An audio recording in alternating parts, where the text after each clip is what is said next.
Hello guys, in this video I am going to show you how to keep track of your speed on the Google Fit application. But first I just want to mention, don't forget to subscribe to my channel because at 10,000 subscribers I am going to show you my whole YouTube revenue statistics and growth strategy, how to make money online. So let's jump into it. First of all, open the application on your phone. Now click on the third icon down below. Tap on activity, which is the first option. Now go to the data section and scroll down till you find the speed option. Click on it. Now as you can see, there's a chart.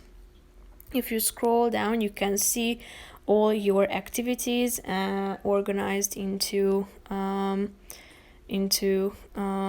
categories such as cycling, walking, and the duration of your workout sessions are also indicated, as well as your speed, so you can keep track of your daily performances, thereby comparing them to each other and keeping track of your improvement.